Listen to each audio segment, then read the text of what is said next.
Let's go ahead and get into some of the topics, Subi. We're going to start just like the header beneath us says, round one winners. Give me your biggest winners from last night. I am going to start with the Bulls, actually. Uh, Wow, a lot of Bulls yeah, love. really. Like, this is the first draft pick that I'm actually fired up about. Caleb Wilson, I think, has that superstar potential, like you had mentioned. I'm buying into it, man.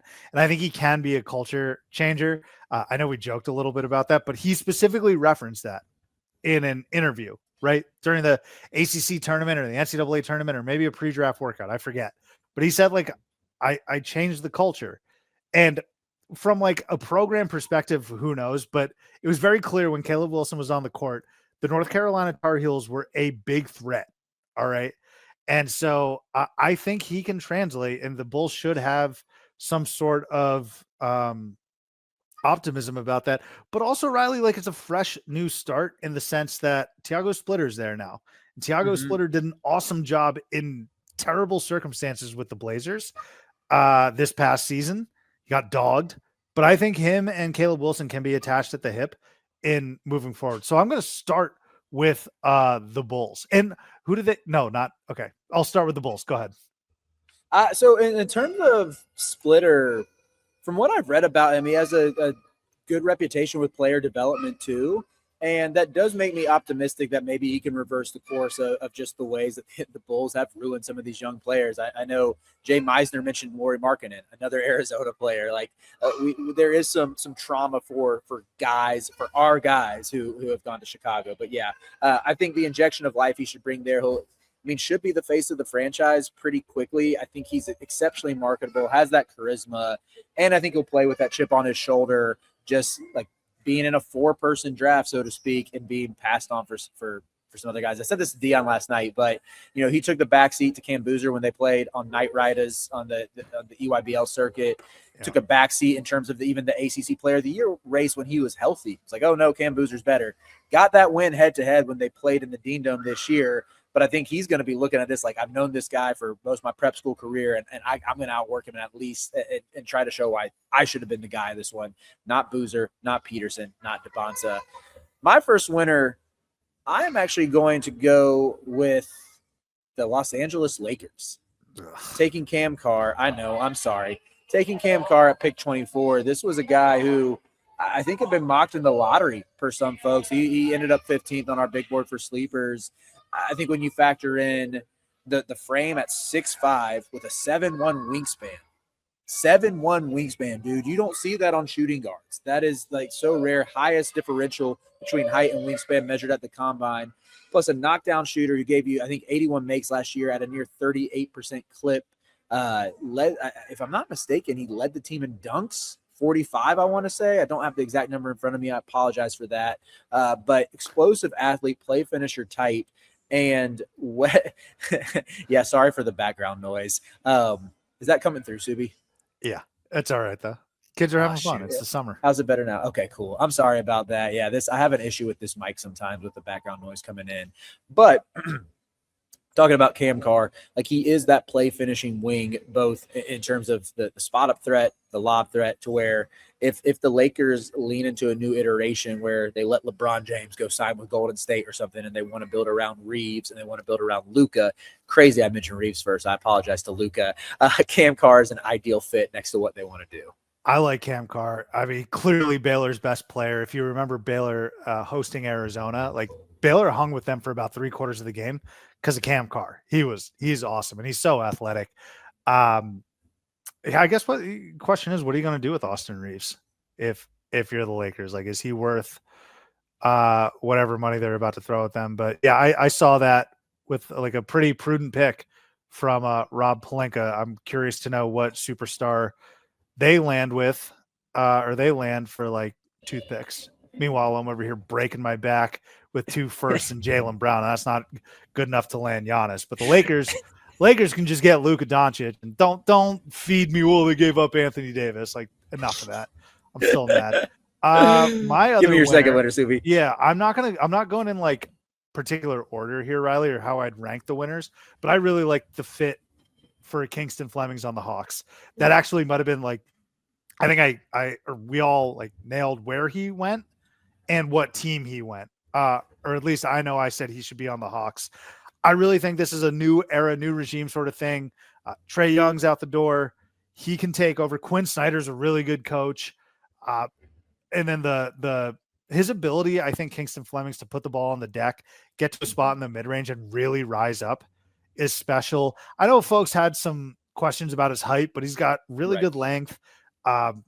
He's a dog defender, man. Like you have to be if you play at Houston. I think he's a really strong defender. I just love this pick for the Hawks. Yeah, I think in terms of you just mentioning the Quinn Snyder piece, that dude has such a good track record with player development. Like when you even go back to his days with the Jazz with Donovan Mitchell, and I made this comp when we reacted to the pick. I think Kingston Fleming's I buy at least the mentality defensively. I think some of the physical limitations ultimately hamper just how effective he can be at the point of attack in the league. But if you think about like veteran Mike Conley when he played for Quinn Snyder on the Jazz, I could see Kingston, like not young Mike Conley, who was this defensive demon, but like seasoned Mike Conley who had maybe lost a little bit of a step. That's the type of role I could see Kingston Fleming's playing there. Maybe the ceiling should be higher since there is like the development factor with Quinn Snyder coming into play there, maybe getting the most out of him. Love that pick for the Hawks.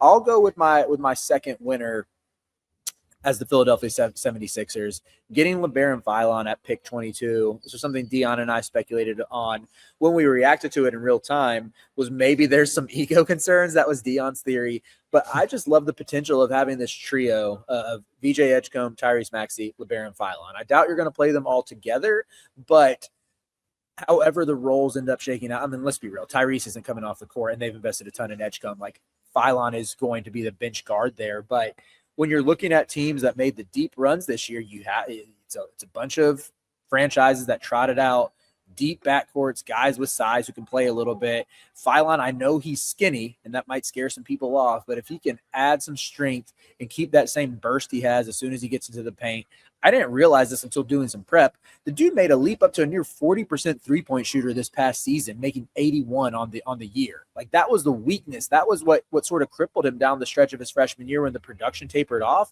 He turned that into a strength. That dude is ready to go get buckets immediately, and I think is going to have a great career. And, yeah, going into a franchise that's still in win-now mode, I like that pick a lot. Him, VJ, and Maxey, you mentioned burst. Good grief. Like, that's a very fast backcourt. I think so. I got some others, Riley. The Thunder, Adai Mara, Bennett Sturts. Maybe it's just me being enamored with Sam Presti, and he's at a point now where you're just like, oh, he can do no wrong.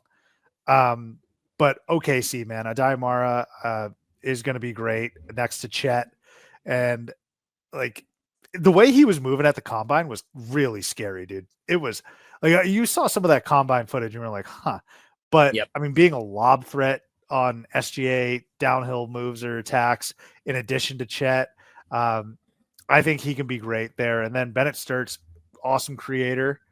Bennett Sturts was a guy that I was hoping would fall to like the Celtics in the 20s, late 20s, but scooped him up. So I really, yet again, love what the Thunder did, and I think it's important to note that they were pretty injury plagued deep into the season. Like the Thunder are going to be back, and so yeah, I love what they did. They're a winner. I think Mara alone makes him a winner. I'm not really a Sturts believer, but he does get a Presti bump in my eyes now. If that's who he targeted, there probably is something there. I'll give you one more winner before we transition to the losers. This gives us 3 apiece. This might be a little hot takey because they just traded their superstar, but I'm going to go with the Bucks because I actually think they rebounded quite nicely to get Tyler Hero, Khalil Ware, Jaime Jaquez, like a better haul than most than most teams get when their disgruntled superstar wants out.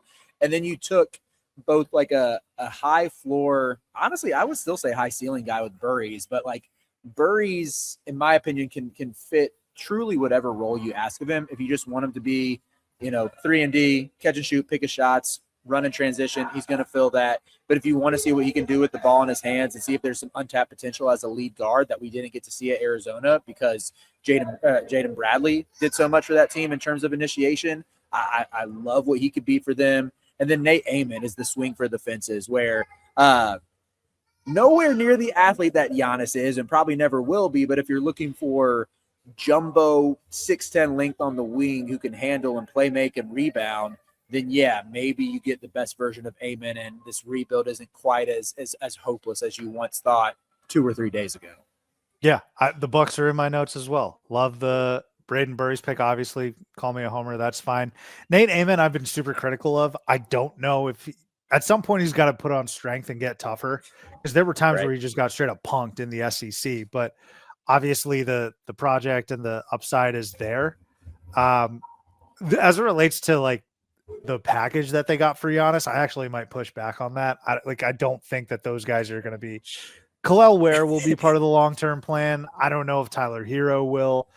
Jaime Jaquez, he doesn't move me a ton, although he's like, again, that might be Arizona bias with the UCLA guy. Actually, yeah, Jaime Jaquez, why don't you go get Braden Burries water, man? You got kicked out also for Pella Larson and Keyshawn Johnson.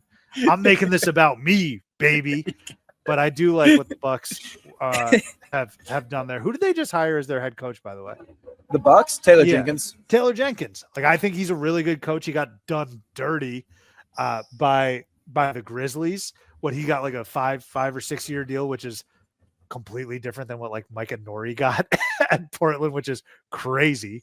But One-year deal, yeah. A lot of faith in your new guy for Portland. I know, but I do like what the Bucks have been doing. And look, man, it's a new era. Bucks fans are just gonna have to understand, like, we got to ride Nate Amen and Braden Burries, right? And Kalel Ware, actually, too. Like, Kalel Ware is a solid piece. Those are your 3 guys moving forward. And I think that's a lot to be excited about. Let's move on to losers. We're going to go 3 apiece here. Who are your picks for this category of the draft? Very quick, Riley, for round 1 winners, I have some honorable mentions. Yeah, some honorable mentions. Yeah, get them off, King.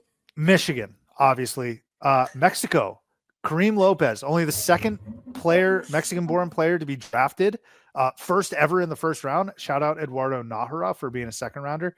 And yes, now I'm going to be a homer again. The Big 12, 9 players, Riley, drafted in the first round from the Big 12. Those are just my honorable mentions. Did you have any before we move on to losers? Oh man, I wanted to give a shout out to the Spurs just for I think I would have rather them seen take your new member, your franchise's newest member, Chris Sinak, over Quaintance. But I think they're in a position where they can afford to be patient with him as he rehabs and hopefully gets right. And then you supplemented him with Terrace Reed, high 4 player, physical beast, who's going to be great locker room guy immediately, hard worker, and I think can give you some offense and defense in spurts in year 1 even. So I like how you approach it with not just like teams and players, but a little broader scale stuff. Love the shout out for Mexico. Love the shout out for Michigan too. 3 lotto picks. So